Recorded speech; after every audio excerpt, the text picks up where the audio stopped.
দুনিয়াতে কেউই অসহায় নয়, সবার জন্যই স্বয়ং মহান আল্লাহ তাআলা আছেন। আমার প্রিয় ভিউয়ার্স, আসসালামু আলাইকুম। কেমন আছেন আপনারা সবাই? আশা করি মহান আল্লাহ তাআলার রহমতে আপনারা সবাই ভালো আছেন। আলহামদুলিল্লাহ, আমিও ভালো আছি। ব্লগস বাই চুমকি রান্নাঘরের আরও একটি ব্লগ নিয়ে আপনাদের মাঝে হাজির হয়ে গেলাম, কারণ ব্লগস বাই চুমকি রান্নাঘর তো আপনাদের নিয়েই। তো দেখতেই পেরেছেন বেলা ভোর 4:30 বেজে গিয়েছে। তো আমি সেহরিতে বসেছি। সেহরি বলতে আসলে আমি একদমই ভাত খেতে পারি না, আর আমি এই যে আজকে চিড়া নিয়ে বসেছি। তো এটা ভিজিয়ে জাস্ট একটু চিনি ছিটিয়ে সেটাই খাওয়ার চেষ্টা করছি, কিন্তু সেটাও খেতে ইচ্ছে করছে না। তো আমি আসলে সেহরিটা আমার বাবাকে দেখেছিলাম যে ব্রেড, চিজ, কলা, বাটার, দুধ এগুলো মিলে আমার বাবাকে দেখতাম যে সেহরি খেত। তো বাবার সাথে এগুলো সেহরি করতে করতে আমিও একটা অভ্যাসে আমারও একটা অভ্যাসে পরিণত হয়ে গিয়েছে। তো সেহরি আমি ভাত খেতে পারি না, সেহরি আমি ওই টাইপের খাবারগুলো খাবো, কিন্তু এবার সেই খাবারগুলো খেতে পারছি না, একদমই খেতে ইচ্ছে করছে না। এই জন্যই ইদানিং একটু চিড়া নিয়ে বসি যদি খেতে পারি। তো সেহরিটা শেষ করলাম। সেহরি শেষ করার পরে আলহামদুলিল্লাহ নামাজ আদায় করে তো দেখি যে একটু ফর্সা হয়ে গিয়েছে, আর অনেক বেশি ঠান্ডা বাতাস বইছিল। তো মনে হচ্ছিল যে একটু ছাদ থেকে ঘুরে আসি। তো গতকাল বিকেলে যখন কাপড় উঠাতে এসেছিলাম তখন আমার এই কাঠগোলাপগুলো ফুটতে দেখেছিলাম, কিন্তু যেহেতু যে ইফতার বানানোর একটা ঝামেলা আছে এই জন্য আর একে সময় দেইনি।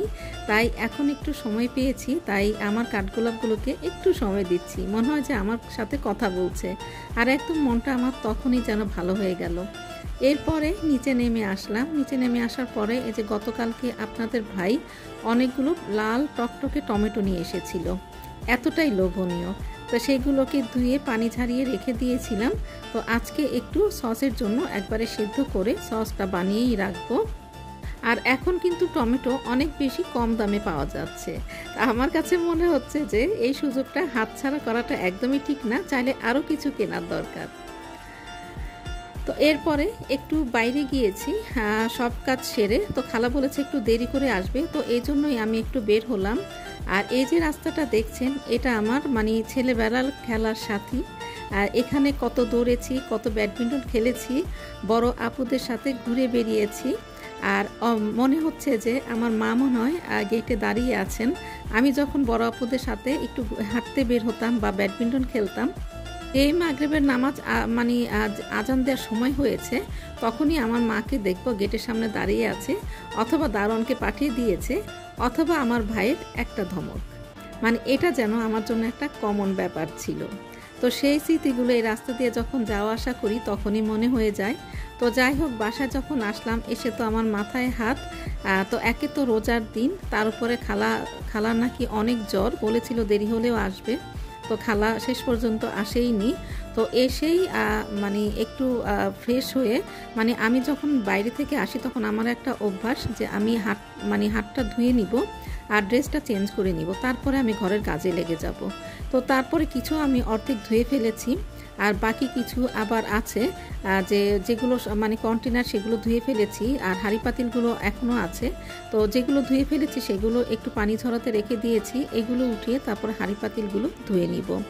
তো এভাবে করে এখন কাজ করছি আর চিন্তা করছি ইফতারে কি সহজ কি করা যায়। আপনি বিকালের নাস্তাকে ফাঁকি দিতে পারেন, কিন্তু ইফতার বানানোকে সহজেই কিন্তু ফাঁকি দেওয়া যায় না, কারণ ইফতার একটা বরকতময় মহান আল্লাহ তাআলার মনে হয় একটা নিয়ামত। তো এটা দেখা যায় যে এমনি থেকেই যেন বানানো হয়ে যায়, আর কোনো ঝামেলাও মনে হয় না। একটা জিনিস খেয়াল করবেন, আমরা যখন বিকালের নাস্তা বানাতে যাই একটু অলসতা আমাদেরকে পেয়ে বসে, কিন্তু ইফতার যখন বানাতে যাই তখন কিন্তু কোনো অলসতাই কাজ করে না। এটাই কিন্তু মহান আল্লাহ তাআলার একটা রহমত। তো বিকাল হতে হতে কিন্তু একটু বাতাস হচ্ছিল, তো মনে করছিলাম যে হয়তো বৃষ্টি নেমে যাবে। তো বারান্দায় আমার মশলাগুলো ছিল, তো সেগুলো একটু সরিয়ে রাখার ব্যবস্থা করছিলাম। আসলে হাউস ওয়াইফদের চারদিকেই খেয়াল রাখতে হয়। অবশেষে সব কাজ শেষ করে আমি পিঠা বানানোর কাজে লেগে গিয়েছিলাম। তো এই যে পিঠা কিন্তু আমার একদম পারফেক্টভাবে তৈরি হয়ে গিয়েছে। যারা ভাজা খেতে চান না তাদের জন্য এটা একদম পারফেক্ট। আর যারা ইফতারে একটু পিঠা খেতে পছন্দ করেন, একেবারে ঝামেলাহীন আর একদম বেশি, আমার কাছে মনে হয় যে একদম স্বাস্থ্যসম্মত একটা পিঠা, আর বানানো কিন্তু অনেক বেশি সহজ। শুধু আপনি একটু খেজুরের গুড়টা ব্যবহার করবেন আর একটু বেশি করে নারকেল ব্যবহার করবেন, তাহলে দেখবেন যে এটার কি মজা। আর এটা কিন্তু আপনি শুধু লবণ দিয়েও সাদাটা বানিয়ে নিতে পারেন, লবণ আর চালের গুঁড়া দিয়ে। একই প্রসেসে নারকেল দিবেন, শুধুমাত্র চিনিটা বা গুড়টা ব্যবহার করবেন না। সেটা কিন্তু যে কোনো ভর্তা বা মাংস দিয়েও খেতে অনেক বেশি মজার হয়। তো আমার কাছে এই পিঠাটা অনেক বেশি পছন্দের, আর যেহেতু একটু ফাঁকিবাজি, মানে বানানোটাও অনেক বেশি সহজ, আর চাইলে আপনি এটা যে কোনো সময় বানিয়ে নিতে পারেন। আমার কাছে কিন্তু অনেক বেশি ভালো লাগে। আর এটা এক পট চালের গুঁড়া দিয়ে কিন্তু অনেকগুলো পিঠা তৈরি করা যায়। আর এই যে এটা হচ্ছে গিয়ে গত বেশ কিছুদিন আগের একটা দৃশ্য, মানে হঠাৎ করে ঝড় বৃষ্টি চলে এসেছিল, তো বারান্দা থেকে একটু শ্যুট করে নিয়েছিলাম। আমার দেখতে অনেক বেশি ভালো লাগছিল, আর আমার কাছে যেটা ভালো লাগে তখনই আপনাদের কথা মনে হয় আপনাদের জন্য একটু শ্যুট করে রাখি, যদি আপনাদের ভালো লেগে যায়।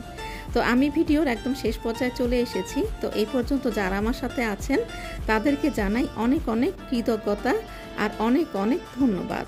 আজকে এখানেই বিদায় নিয়ে নিচ্ছি। আল্লাহ হাফেজ। পবিত্র রমজানুল মোবারক।